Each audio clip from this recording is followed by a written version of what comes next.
Cukup teman-teman? Baik, terima kasih. Silakan bisa kembali ke tempat.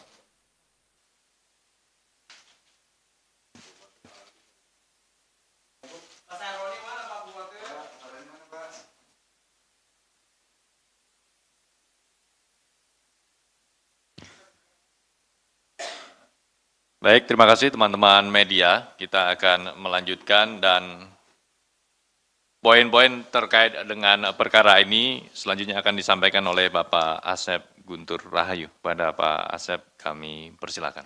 Terima kasih Mas Jubir. Baik rekan-rekan sekalian, pada pagi hari ini kami akan sampaikan kegiatan tangkap tangan yang memang sudah kami laksanakan hampir sepanjang minggu ini. Kemudian pada puncaknya adalah pada hari kemarin sampai dengan malam hari tadi dan pagi dini hari. Tangkap tangan terkait dengan pembangunan rumah sakit umum daerah di Kolaka Timur, Sulawesi Tenggara. Kami izin menyampaikan latar belakangnya di mana sektor kesehatan menjadi salah satu program prioritas nasional, mengingat masih banyak daerah yang membutuhkan peningkatan kualitas layanan kesehatan termasuk di wilayah Indonesia Timur tentunya. Untuk itu, sektor kesehatan juga menjadi salah satu dari program Quick Win Presiden yang dirancang dalam akselerasi implementasi Rencana Pembangunan Jangka Menengah Nasional RPJMN 2025-2029, di mana salah satu poinnya adalah menyelenggarakan pemeriksaan kesehatan gratis, menuntaskan kasus TBC, dan membangun rumah sakit lengkap berkualitas pada tingkat kabupaten. Diketahui dana alokasi Kemenkes tahun 2025 untuk program peningkatan kualitas rumah sakit umum daerah atau RSUD ini dari tipe D menjadi tipe C mencapai 4,5 triliun. Di antaranya untuk proyek peningkatan kualitas pada 12 RSUD dengan menggunakan dana Kemenkes dan 20 RSUD yang menggunakan dana alokasi khusus atau DAK bidang kesehatan. Salah satunya yaitu pembangunan RSUD Kabupaten Kolaka Timur, Koltim, dengan nilai proyek sebesar 126,3 miliar yang bersumber dari dana DAK. Jadi rekan-rekan, dana yang disiapkan untuk pembangunan rumah sakit ini, seluruh Indonesia ya, ini mencakup 12 kabupaten pada tahun 2020 ini sebesar 4,5 triliun. Jadi ini merupakan bagian dari itu ya, yang saat ini dilakukan dilakukan kegiatan tangkap tangan, yaitu di pembangunan RSUD Kabupaten Kolaka Timur dengan nilai proyeknya 126,3 miliar. Namun demikian, pembangunan RSUD yang merupakan bagian dari program prioritas nasional dan memiliki urgensi tinggi untuk pemenuhan kebutuhan kesehatan masyarakat dan menyangkut hayat hidup orang banyak, justru disalahgunakan oleh pihak-pihak tertentu untuk melakukan tindak pidana korupsi. Oleh karena itu, kegiatan tangkap tangan yang dilakukan KPK ini sekaligus untuk mencegah supaya pembangunan rumah sakit atau pelaksanaan program Quick Win ke depannya dapat dimitigasi dan dicegah potensi terjadinya korupsi. Jadi, kita melihat bahwa ada 4,5 triliun ya, anggaran yang disediakan untuk meningkatkan rumah sakit ya, dari tipe D menjadi tipe C di 12 kabupaten. Indikasinya bahwa terhadap pembangunan rumah sakit ini terjadi ya, ini khususnya yang kita lihat di Kabupaten Kolaka Timur ini terjadi tindak pidana korupsi, di mana anggarannya itu dipotong dan digunakan untuk keperluan-keperluan yang tidak sesuai dengan peruntukannya. Nah ini membuat nantinya dengan berkurangnya anggaran, maka kualitas rumah sakit akan menjadi menurun. Dan pada ujungnya, layanan terhadap masyarakat ini akan menjadi berkurang. Nah, KPK dihadapkan pada pilihan di mana KPK harus berusaha atau harus mampu untuk mencegah supaya yang 4,5 triliun ini bisa digunakan untuk pembangunan rumah sakit secara benar. Nah, dilakukanlah makanya ketika kita melihat adanya mulai ada upaya-upaya penyimpangan, maka kita lakukan kegiatan tangkap tangan ini. Jadi filosofinya, kalau di dalam sepak bola itu kan ada pertahanan terbaik adalah dengan menyerang, kan gitu. Nah ini juga hampir sama ini, bersama. Pencegahan terbaik adalah kita dengan melakukan penindakan. Kita berusaha dengan penindakan yang kita lakukan ini, dengan tangkap tangan ini akan menimbulkan dua efek. Yang pertama adalah efek jera bagi yang saat ini kita tangkap. Dan yang kedua adalah efek gentar, efek rasa takut ya bagi 11 kabupaten lainnya ya yang kita juga sedang awasi, itu mudah-mudahan gentar gitu. Mereka tidak akan menyelewengkan pembangunan rumah sakit ini. Harapannya dengan 4,3 triliun yang tersisa nih kan, kalau yang ini kan sudah tadi 126,3 miliarnya sudah digunakan di Kolaka nih. Tersisa sekitar 4,3 triliun ini memang bisa benar-benar digunakan untuk membangun rumah sakit. Dan ujungnya masyarakat bisa mendapatkan layanan kesehatan yang terbaik. Itu kira-kira rekan-rekan. Kemudian dalam kegiatan tangkap tangan terkait proyek pembangunan peningkatan fasilitas RSUD, kelas D Pratama menjadi kelas C di Kabupaten Kolaka Timur pada tanggal 7 dan 8 Agustus 2025, KPK mengamankan sejumlah 12 orang di 3 lokasi. Nah ini mungkin juga menjadi pertanyaan dari rekan-rekan, kenapa ada yang sampai di sini duluan, kemudian ada yang baru sampai di sini tadi sore atau tadi siang, sekitar pukul 14 atau 15. Jadi dalam proses tangkap tangan yang kita lakukan, kegiatan tangkap tangan ini, ada 3 tim yang kita turunkan di 3 lokasi. Ya.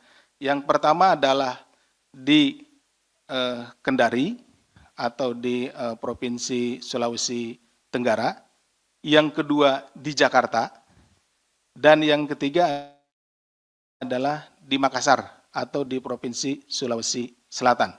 Masing-masing tempat ini dan masing-masing tim memiliki targetnya masing-masing. Dan tentunya juga setiap tim menghadapi permasalahannya masing-masing di setiap tempat.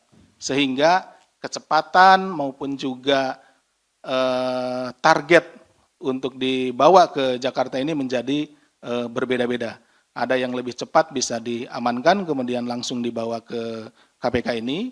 Kemudian juga ada yang melalui beberapa proses sehingga sampai di Jakarta menjadi lebih belakang gitu ya, lebih belakang dibanding yang lainnya.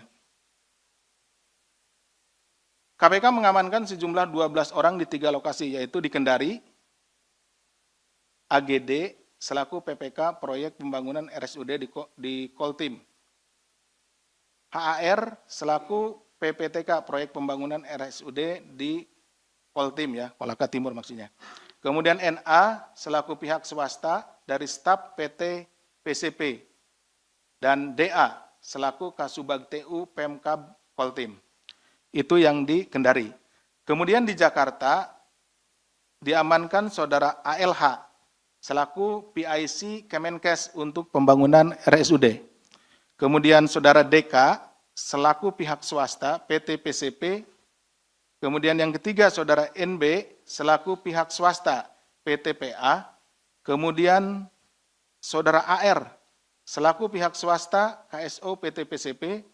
Selanjutnya saudara ASW selaku pihak swasta KSO PT PCP, dan yang terakhir Saudara CYN selaku pihak swasta KSO PT PCP. Jadi di Jakarta ada 6 orang. Kemudian di Makassar tim mengamankan 2 orang, yaitu ABZ selaku Bupati Koltim periode 2024-2029 dan Saudara FZ selaku Ajudan Bupati Koltim periode 2024-2029. Dalam konstruksi perkaranya, pada Desember 2024 diduga terjadi pertemuan antara pihak Kemenkes dengan 5 konsultan perencana untuk membahas basic design RSUD yang didanai oleh DAK. Jadi desain rumah sakit ini semuanya sama. Ya, itu menjadi tanggung jawab dari pihak Kementerian Kesehatan. Jadi walaupun nanti pembangunnya diserahkan kepada 12 kabupaten, tapi desain dari rumah sakit itu sama ya. Selanjutnya pihak Kemenkes membagi pekerjaan pembuatan basic design 12 RSUD ke para rekanan dengan cara penunjukan langsung di masing-masing daerah, sementara basic design proyek pembangunan RSUD di Kabupaten Koltim dikerjakan oleh Saudara NB. Kemudian pada bulan Januari 2025 terjadi pertemuan antara pihak dari Pemkab Koltim dengan pihak dari Kemenkes untuk membahas pengaturan lelang pembangunan rumah sakit tipe C di Kolaka Timur. Pada kesempatan itu diduga Saudara AGD juga memberikan sejumlah uang kepada Saudara ALH. Selanjutnya Saudara ABZ bersama GPA selaku Kepala Bagian PBJ Pemkab Koltim, Saudara DA dan Saudara NS selaku Kepala Dinas Kesehatan Koltim menuju ke Jakarta, diduga untuk melakukan pengkondisian agar PT PCP memenangkan lelang pembangunan RSUD kelas C Kabupaten Koltim yang telah diumumkan pada website LPSE Koltim. Jadi untuk pemenangnya pun sudah ditentukan gitu ya, sudah ditentukan yaitu PT PCP. Selanjutnya pada bulan Maret 2025, Saudara AGD selaku PPK melakukan penandatanganan kontrak pekerjaan pembangunan RSUD Kabupaten Koltim dengan PT PCP senilai 126,3 miliar. Kemudian pada akhir April 2025, Saudara AGD berkonsultasi dan memberikan uang senilai 30 juta kepada Saudara ALH di Bogor. Kemudian pada periode Mei sampai dengan Juni, PT PCP melalui Saudara DK melakukan penarikan uang sekitar 2,09 miliar, di mana uang tersebut selanjutnya diserahkan kepada Saudara AGD senilai 500 juta di lokasi pembangunan RSUD Kabupaten Koltim. Selain itu, Saudara DK juga menyampaikan permintaan dari Saudara AGD kepada rekan-rekan di PT PCP terkait dengan komitmen fee sebesar 8%. Jadi dari sejumlah tadi anggaran 126,3 miliar. Nah, pihak AGD ini meminta komitmen fee sebesar 8%. Ya, Saudara ABZ dengan Saudara AGD mintanya 8%. Dari sananya itu kira-kira sekitar 9 miliar lah. Kemudian pada Agustus 2025, Saudara DK melakukan penarikan cek sebesar 1,6 miliar yang diserahkan kepada Saudara AGD, di mana Saudara AGD kemudian menyerahkan kepada Saudara YS selaku staf dari Saudara ABZ. Kemudian penyerahan dan pengelolaan uang tersebut diketahui oleh Saudara ABZ yang diantaranya untuk membeli kebutuhan atau keperluan Saudara ABZ. Jadi uangnya dikelola oleh Saudara YS, tapi atas pengetahuan dan digunakan untuk keperluan Saudara ABZ. Saudara DK juga melakukan penarikan tunai sebesar 200 juta yang kemudian diserahkan kepada saudara AGD. Selain itu, PT PCP juga melakukan penarikan cek sebesar 3,3 miliar. Tim KPK kemudian menangkap saudara AGD dengan barang bukti uang tunai 200 juta rupiah yang diterima sebagai kompensasi atau bagian dari komitmen fee sebesar 8% tadi. Jadi dari 9 miliar tersebut dibagi-bagi gitu ya, tidak secara langsung sejumlah 9 miliar ini, tapi karena pembayarannya per termin, kemudian juga dibayarkan secara bertahap. Dengan nilai proyek pembangunan RSUD Kabupaten Koltim sebesar 126,3 miliar. KPK selanjutnya melakukan pemeriksaan intensif terhadap para pihak dan telah menemukan sekurang-kurangnya 2 alat bukti yang cukup sehingga kemudian menaikkan perkara ini ke tahap penyidikan dengan menetapkan 5 orang tersangka sebagai berikut. ABZ selaku Bupati Koltim periode 2024-2029, ALH selaku PIC Kemenkes untuk pembangunan RSUD, AGD selaku PPK proyek pembangunan RSUD di Koltim, DK selaku pihak swasta yaitu dari PT PCP, dan AR dari swasta juga yaitu KSO PT PCP. Atas perbuatannya saudara DK dan saudara AR ini dari pihak swasta itu sebagai pihak pemberi yang diduga melakukan perbuatan tindak pidana korupsi sebagaimana diatur dalam pasal 5 ayat 1 huruf A atau huruf B atau pasal 13 Undang-Undang Pemberantasan Tindak Pidana Korupsi Yunto pasal 55 ayat 1 ke 1 KUHP. Sedangkan saudara ABZ, saudara AGD, dan saudara ALH ini dari Bupati Koltim, kemudian dari Kemenkes dan PPK, itu sebagai pihak penerima yang diduga melakukan perbuatan tindak pidana korupsi sebagaimana diatur dalam pasal 12 huruf A kecil atau huruf B kecil, pasal 11 dan pasal 12B besar, Undang-Undang Pemberantasan Tindak Pidana Korupsi Yunto pasal 55 ayat 1 ke 1 KUHP. KPK selanjutnya melakukan penahanan untuk 20 hari pertama terhitung sejak tanggal 8 sampai dengan tanggal 27 Agustus 2025 di rumah tahanan cabang KPK Gedung Merah Putih. Atas tindak pidana ini KPK melalui tugas koordinasi dan supervisi serta secara intensif mendorong langkah-langkah pencegahan korupsi yang efektif terlebih pada sektor kesehatan sebagai salah satu sektor layanan publik di kementerian, lembaga maupun di pemerintahan daerah. Selain itu KPK juga mengukur tingkat kerawanan korupsi dan memberikan rekomendasi perbaikan kepada kementerian, lembaga dan pemerintah daerah melalui survei penilaian integritas atau SPI.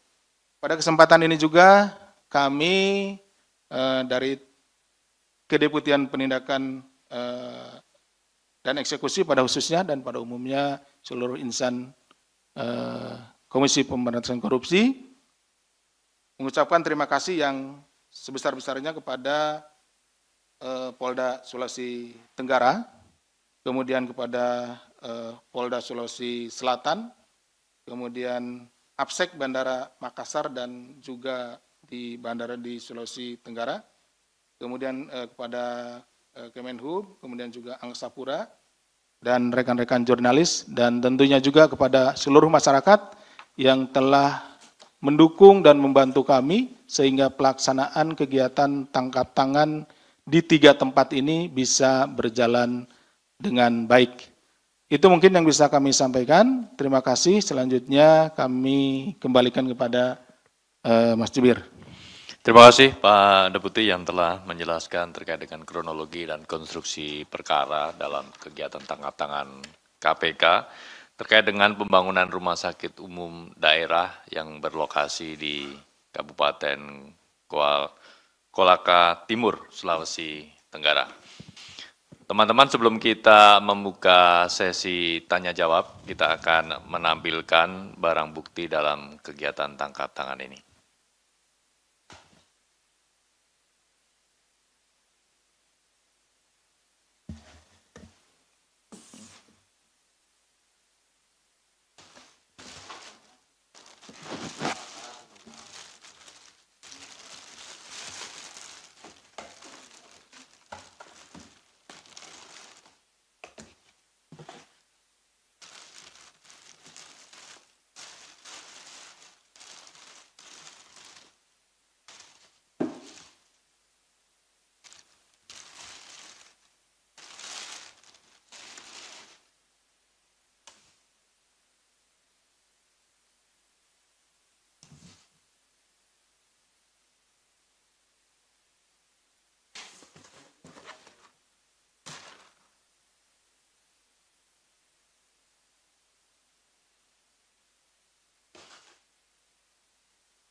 Cukup ya. Terima kasih.